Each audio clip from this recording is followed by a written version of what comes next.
Damien Woody in studio with me. I'm smiling because I can't stop laughing. I asked you about Halloween when you were a kid. You said you lived out in the country and had like a big old barrel. Yeah. What are you talking about? Yeah, man. Like in the country, man, we used to invent all types of things, man. We didn't have those little pumpkins where people used to, or like bags. All you need is a pillowcase, my guy. I'm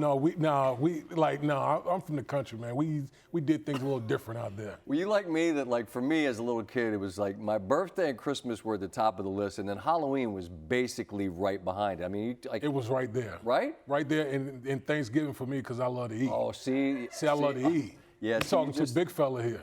You made me think about something. You know, in the business, this is called stretching, and what we just did was we stretched. We stretched it well, and you reminded me how much I like Thanksgiving. And the Jets game has gone final. And let's get to this highlight. And not everything needs to be viewed through the lens of Las Vegas. However, the Jets were 2.5. Good God, 2.5 point favorites is what I'm trying to say. Even though they entered this game with the record they entered against a team who was 6-2. Very little historical precedent. This is a moment that Malachi Corley has got to do better. He drops the ball before he crosses the goal line. This is the young man's second touch of his career, Damien. You got to hang on to the football. My man, finish the play before you celebrate. Please do. And that's about to give him a 7-0 lead. And instead of that, it's still scoreless. And that allows the Texans to perhaps do something with the football, and they do. That's C.J. Stroud rolling out. Robert Woods does a tremendous job. And there were some catches in this game that are really remarkable. The Texans driving. 3rd and 12. Watch Stroud climb the pocket. There's Tank Dell. Makes a beautiful diving grab. And then it's fitting that on the very next play, Joe Mixon takes it in. This was a 14-play, 98-yard touchdown drive, and Mixon did a lot of the heavy lifting. There were some giant holes for him on that drive. Texans leading by a score of 7-0. You see Jet fans are in their feelings. Rodgers here on a 3rd and 10, sacked, 32 passing yards in the first half, tied for the fewest in a half with at least 10 passing attempts in his career. At this point, Jets are feeling very, very, very sad. I texted the Green Man today. I told him, you're going to win this game. I don't know if he believed me, but in the second half, Jets. What a catch from Garrett Wilson with one hand. Tremendous grab, and that ties the game at 7 apiece. Now, down by 3 on a 4th and 2. Devontae Adams, but he gets hit and hits the deck hard, was evaluated for a concussion, but would be able to return, and that would prove significant. Same Jets drive. It's 4th and 1 again. Rodgers, sacked? No. Gets rid of it? Picked? No. But wait. Derek Stingley Jr. is called for illegal contact before Rodgers left the pocket. Hand fighting with Williams there. Did it go on for too long? What kind of sus to me? I mean, I don't know. They let him hand fight sometimes. Anyway, they called it. 3rd and 19. Looking deep, and this is an insane catch. An insane catch from Wilson. Now, the old guys remember 1 knee equals 2 feet. And then you remember what happened the other night in Pittsburgh. 2 feet have to be the 2 different feet. But it's now the shin. The shin is in before the knee is in. So that's a touchdown. An absolutely incredible catch, and the shin is down before the knee. And Rodgers out of the darkness, into the light. Looking deep is Stroud, and he finds Dell, a gain of 50.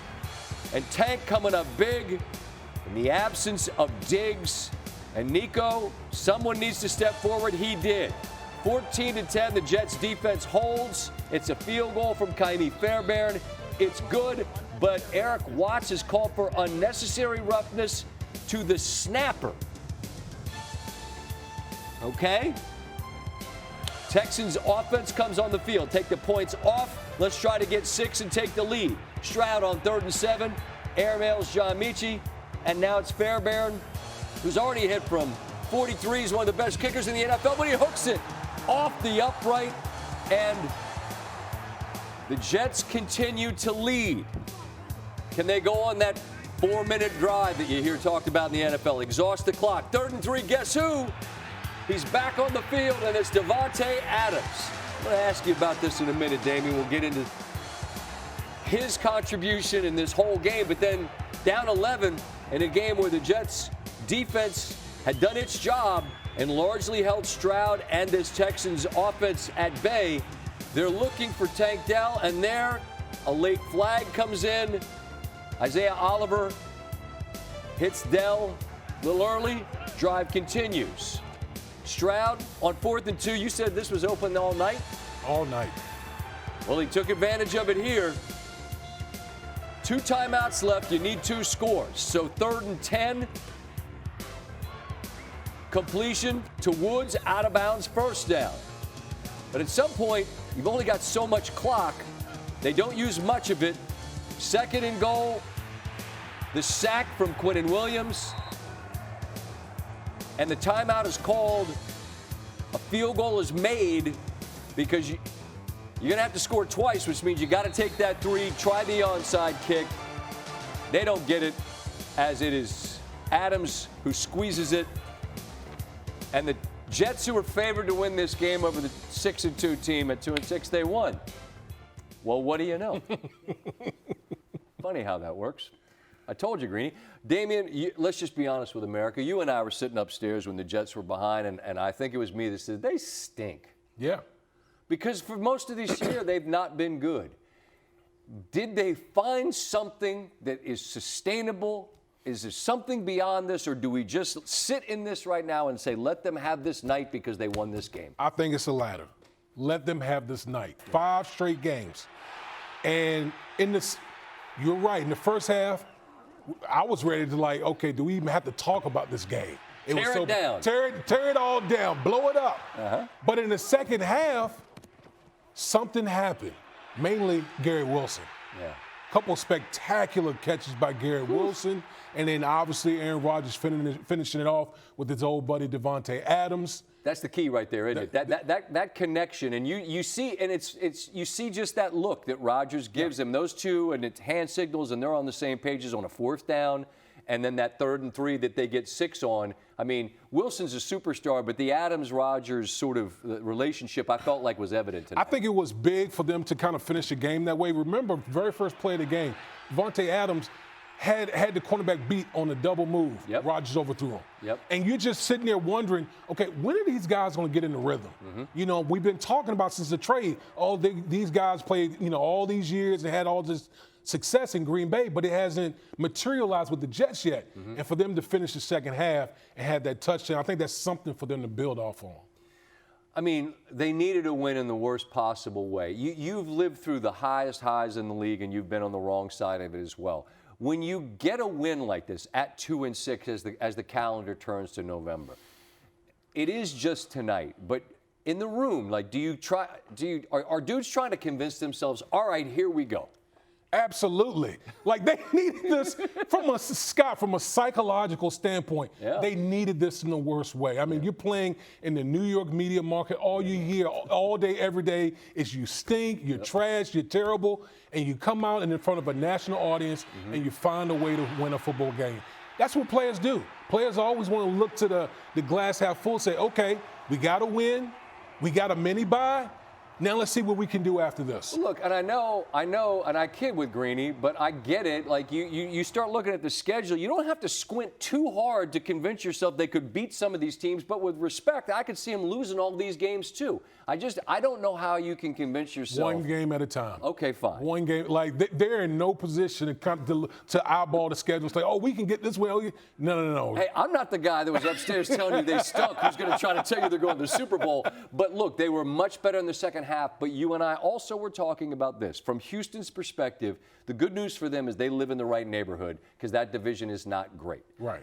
But with no Stephon Diggs moving forward, Nico Collins has been out with that hamstring issue for a while now. I think you clearly see Stroud. The numbers were, I believe, it was 11 for 30. Mixon was excellent, but they weren't able to put the Jets to bed. And then he had to try to find somebody. How big a deal is it at the moment that they're searching and waiting for Nico to come back? They need Nico in the worst way. I mean, listen, when he went down, you could make the case he was the best receiver in the National Football League. Well, the numbers made the case. He was the leading receiver in the National Football League in terms of yards by damn near 100 yards. No question about it. And I will also say this. If you look at the division, I know they swept the Colts. Why are they playing Joe Flacco at quarterback? I know the young man Anthony Richardson has been playing bad, but you don't think that the Indianapolis Colts are looking at the Houston Texans situation like, guys, we can still do something right here because this is a vulnerable team. This is another upstairs conversation. Yes, but Houston they got swept. They swept him. They swept him. So that's a big problem moving forward for them. But we agree. I mean, that's a division where, again, this loss tonight and the fact that Houston is down some receivers makes them appear more than just a little bit vulnerable. And next up is Detroit, then a trip to Dallas. So, I mean, I don't know what Dallas is at the moment, but this Houston team just got to get healthy. But I still believe they're a good team. You agree? Yes, I do. They got great coach, great quarterback. They got pass rushers on defense. They need to get Nico Collins back to bring some big playability outside. You're going to come back with more on Week 9, but I just listen. That rarely do you see a game pivot that quickly because the Jets look like they are done, and all credit to them. Yes, all credit to them. All right, they won.